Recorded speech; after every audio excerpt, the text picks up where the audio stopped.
Hello everyone, I'm Dragons After Dark, and today we'll be going over all my family strategies for Family Battler of the Dragon Isles against Haniko. The coordinates and Zufu's links will be in the description, while the rematch strings, tdScripts, and steps can be found at the links. Haniko is a 3-enemy fight and all of her pets are Dragonkin, Bloodbiter, Face Ripper, and Tina. Let's get started. For our Humanoid Team, we have the Feral Vermling, the Zanjir Poker, and the Void-Scarred Anubisa. This team is being used to deal AoE humanoid damage, which does strong damage against the Dragonkin. So the Feral Vermling has Dreadful Breath, and it also has Super Sticky Goo to keep the first pet from swapping out. And then the Zanjir Poker has Whirlwind and an avoidance ability to avoid Death Grip from the third pet and flying or lift off from the second pet, as well as the humanoid attack Jab. And then the Void-Scarred Anubisa has the nice big hit ability with Soul Rush. He also has an avoid with deflection to avoid lift off and Death Grip. And then he also has Takedown, which does humanoid damage. So let's get started.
For our Dragonkin team, we have the Death Talon Wulfguard, the Twilight Clutch Sister, and then any level 25 Dragonkin in slot number 3. This team is using AoE damage once again. The Death Talon Wulfguard is going to use stun and AoE damage with Clobber and Whirlwind.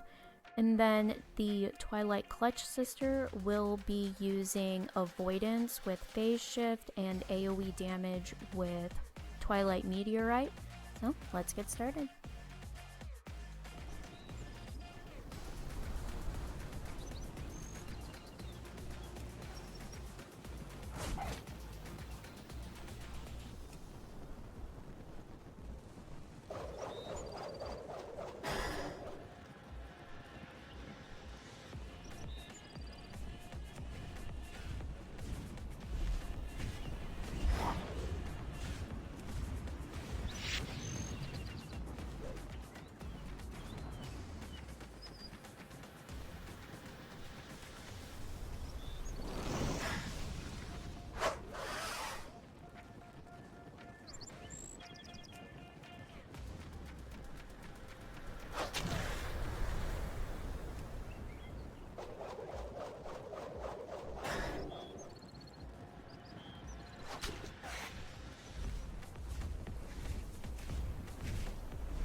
For our flying team, we have the Pterodax hatchling, the Crimson Spore, and the Corthic Swarmling.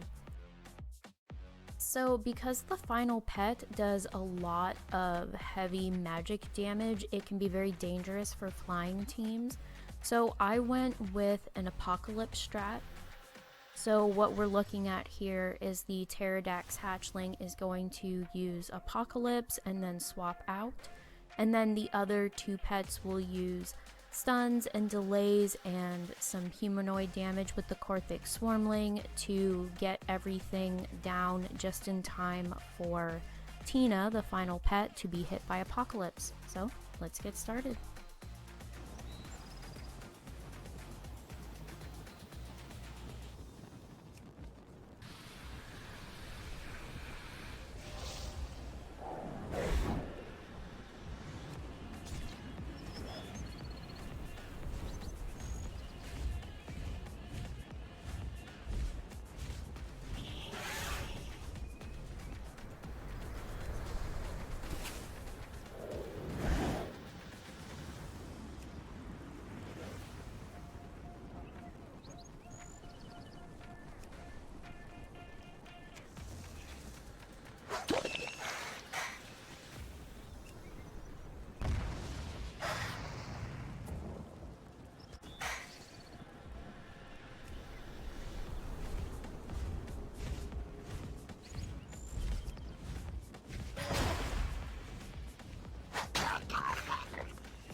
For the Undead team, we have Blight Breath, Scourged Whelpling, and Grip of Terror.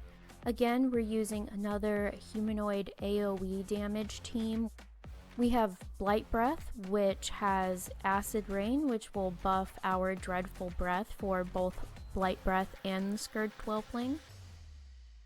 And then we have Grip of Terror to come in and clean up with some strong humanoid attacks like Tornado Punch and some mitigating damage abilities like Iron Skin. So let's get started.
For the critter team, we have the giant woodworm, the sneaky marmot, and the black chasm crawler.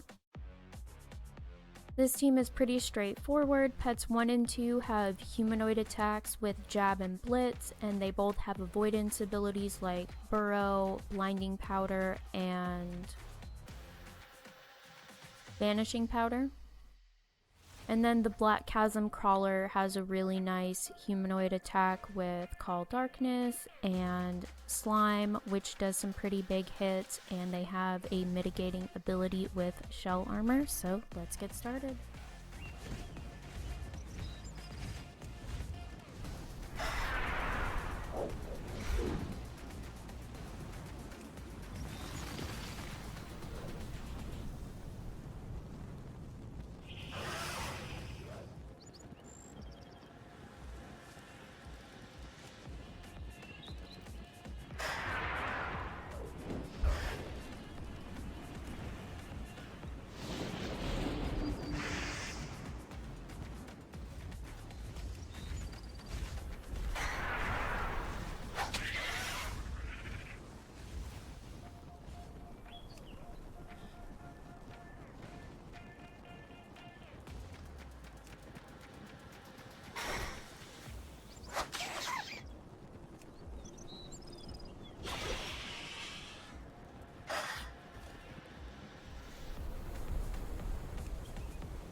For our magic team, we have the Chaos Pup, Filthy Slime, and Anomalous. What this team is doing is it's using Dreadful Breath from the Chaos Pup and Filthy Slime to get the whole team down as low as possible, and then Anomalous comes in and cleans up with Toxic Fumes and Contagion Strike. Let's get started.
For our elemental team, we have the Forest Sproutling, Happiness, and the Ravenous Prideling. This team is going to be taking advantage of the elemental's racial being immune to negative weather effects, which means that the 10% loss to hit chance does not apply to them when darkness is up. So as you can guess, we are going to hit the team with darkness because it does strong damage against Dragonkin. In between that, we're going to club, and then we will finish up with Surge of Power. So let's get started.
For the Beast team, we have the Veil Marmot, the Death Watch Hatchling, and then any level 25 Beast in slot number 3. With this team, we're using humanoid attacks with Blitz and Takedown, and we're also using Avoidance with Burrow, Dust Cloud, and Clobber to stun them. So let's get started.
For our Aquatic team, we have Puddle Terror, Young Mutant War Turtle, and then any level 25 Aquatic with greater than 1800 health.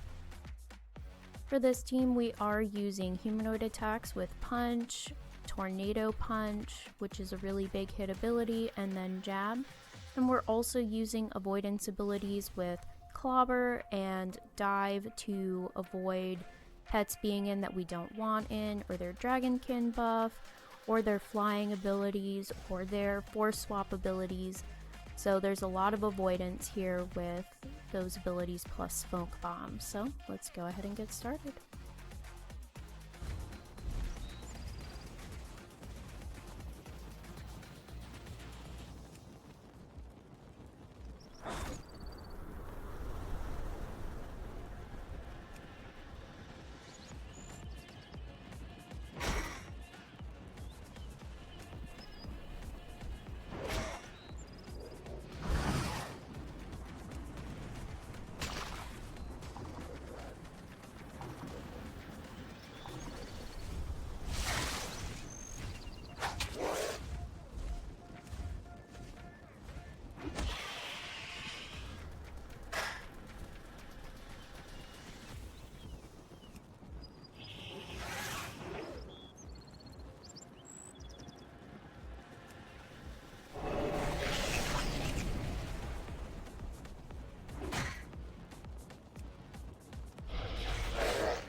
For our mechanical team, we have the utility Mechano Claw, Clock'em, and then any level 25 mechanical with greater than 1625 health. For this one, we have a little bit of everything. We've got our general humanoid attacks with jab and punch. We have kind of a dot with build turret. We have a force pet swap with death grip, and we have an avoidance ability with dodge. So this team kind of consisted of a little bit of everything. So let's get started.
And that's it. You've won all of your fights for Family Battler of the Dragon Isles against Haniko. Congratulations.